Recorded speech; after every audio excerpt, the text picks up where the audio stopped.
आपने ग्रेजुएशन किया है, जी सर। किस सब्जेक्ट में किया है? सर इतिहास विषय में। कब किया है? सर 2016 में। वैकल्पिक विषय आपके क्या है? सर लोक प्रशासन। बहुत अच्छा। इतिहास क्यों छोड़ दिया? इतिहास वैकल्पिक विषय के रूप में आपने सीखी थी, जी फिर सर। क्यों छोड़ दिया? सर लोक प्रशासन में मेरी अभिरुचि थी। हम्म, इसके अलावा सर लोक प्रशासन का जो सिलेबस है वो जीएस पेपर 2 को ओवरलैप करता है सर, तो इस वजह से मैंने लोक प्रशासन को चुना। अच्छा अच्छा अच्छा, लोग प्रशासन के सिलेबस ओवरलैप कर रहे हैं। जी क्यों? सर। इतिहास की तो काफ़ी महत्ता है, जी सर। जीएस में भी उसकी महत्ता है, पीटी की दृष्टि से भी, मुख्य परीक्षा की दृष्टि से भी।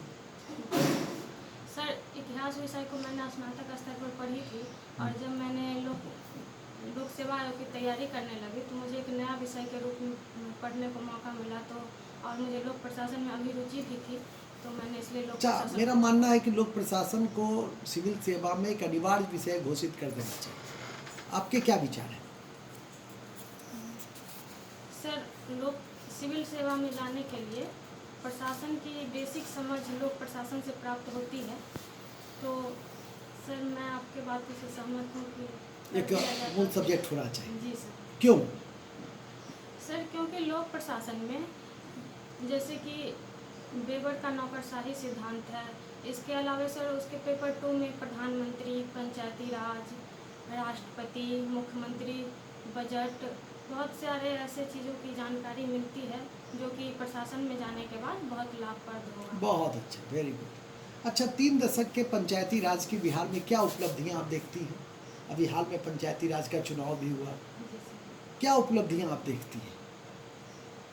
सर बिहार के पंचायती राज में तो सबसे पहले कि युवाओं का महिला 50% जो महिला आरक्षण मिला है, तो उसमें इस बार युवाओं की भागीदारी ज़्यादा देखी जा रही है, जिसमें कि पहले ज़्यादातर घर की बहू ही देखा जाता था कि वो चुन के आती थी। Very good. इस बार पहली बार बेटी भी मुखिया बनी हुई है, तो ये बहुत बड़ी परिवर्तन दिख रहा है सर। और इसके अलावे पंचायत स्तर पे इसमें महिलाओं की जो वोटिंग है उसमें भी भागीदारी बढ़ी है सर। बहुत अच्छा।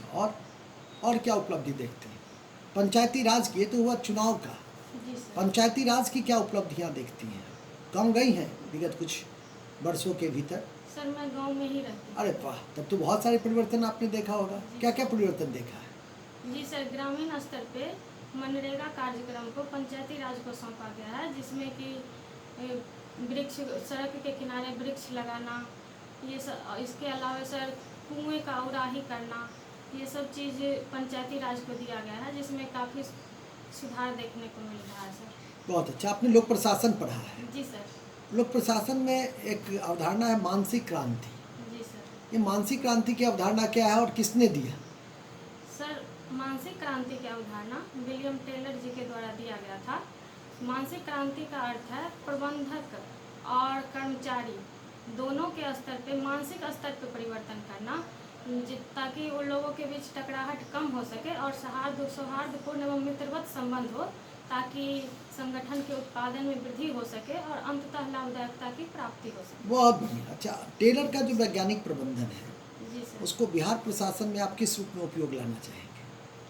जी सर, टेलर का वैज्ञानिक प्रबंधन का जो सिद्धांत है उसमें वैज्ञानिक प्रशिक्षण, वैज्ञानिक चयन का महत्व दिया गया है, तो बिहार प्रशासन में भी प्रशिक्षण का एक बहुत बड़ा रोल है सर।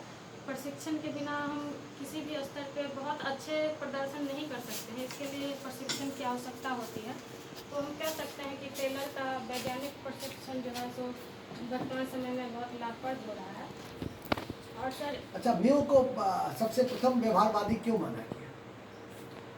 सर परंपरागत जो भी चिंतक थे वो सिर्फ आर्थिक स्तर पे बल दे रहे थे, वो मनुष्य के मानवीय भावना को नहीं समझ पा रहे थे। सर्वप्रथम मेयो ने ही उनके मानवीय भावना को मानवीय भावनाओं को देखा और ये कहा कि यदि कितना भी एक समय ऐसा आता है कि जब हम उनको कितना भी आर्थिक स्तर पे प्रोत्साहन दे दे, उत्पादकता में वृद्धि नहीं हो सकेगी जब तक कि उनके मानसिक भावना या मानवीय भावना को नहीं देखा जाए।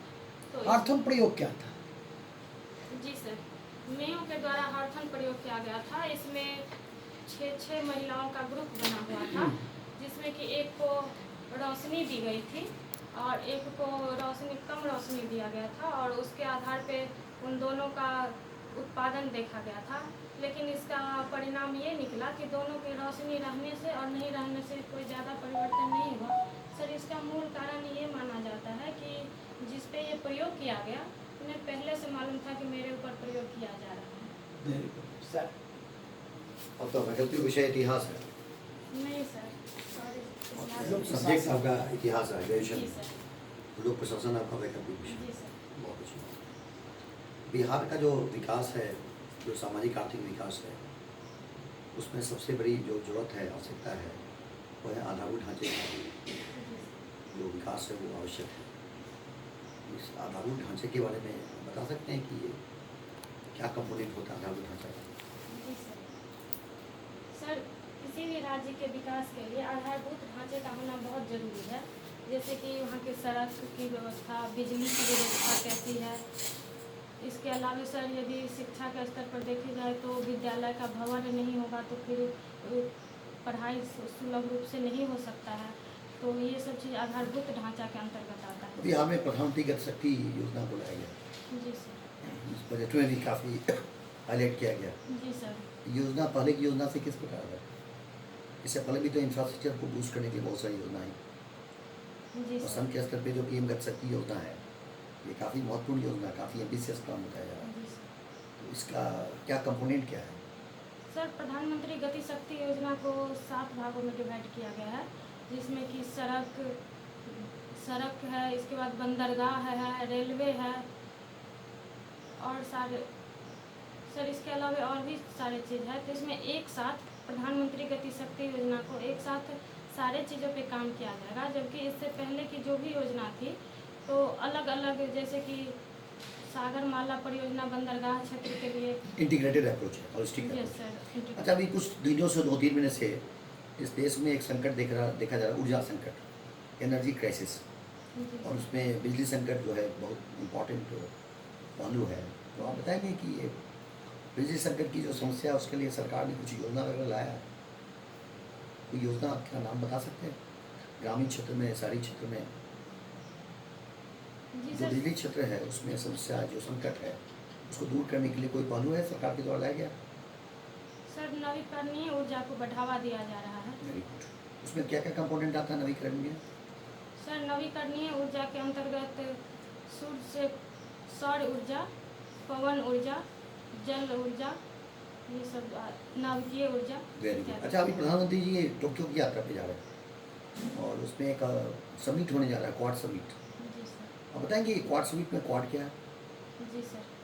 क्वाड भारत, अमेरिका, ऑस्ट्रेलिया और जापान, ये 4 देशों का एक समूह है। किस प्रकार का समूह है? ये आर्थिक संगठन है, सांस्कृतिक संगठन है, सैनिक संगठन है, किस प्रकार का संगठन है?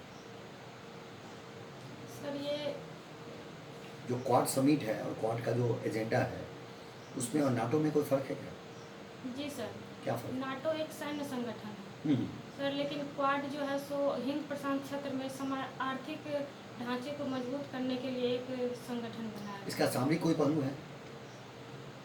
जी सर, सामरिक पहलू में है इसमें कि चीन के बढ़ते दबदबा के प्रतिपक्ष में ये इसका बनाया मतलब कहीं ना गया। कहीं नाटो की व्यवस्था को भी लेगा,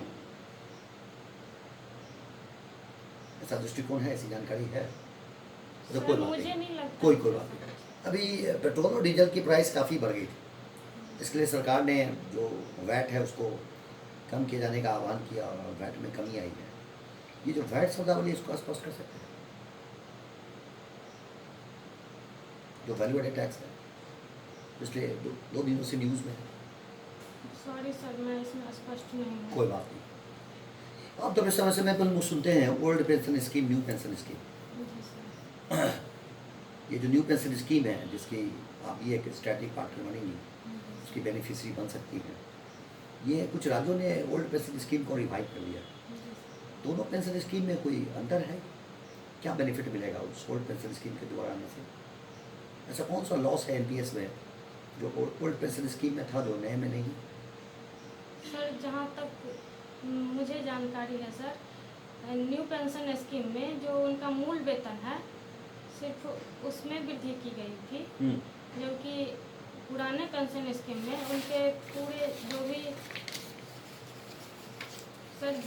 जो भी उनको वेतन मिला था ऑल ओवर पे वृद्धि हो पा रहा था। पेंशन और वेतन को कैसे एक्सप्लेन करेंगे? सर कार्य के बदले जब हम किसी भी पद के लिए पदस्थापित होते हैं और जो भी मुझे पारिश्रमिक दिया जाता है तो वो वेतन है, और यदि मुझे एक निश्चित एज के बाद जब मैं रिटायर हो जाऊंगी तो इसके बाद जो भी मुझे दिया जाएगा तो वो पेंशन का। ठीक है, वेरी गुड। अच्छा, दो प्रकार का प्रशासन आपने देखा होगा, एक मॉडल प्रशासन, दो प्रशासन। जी सर।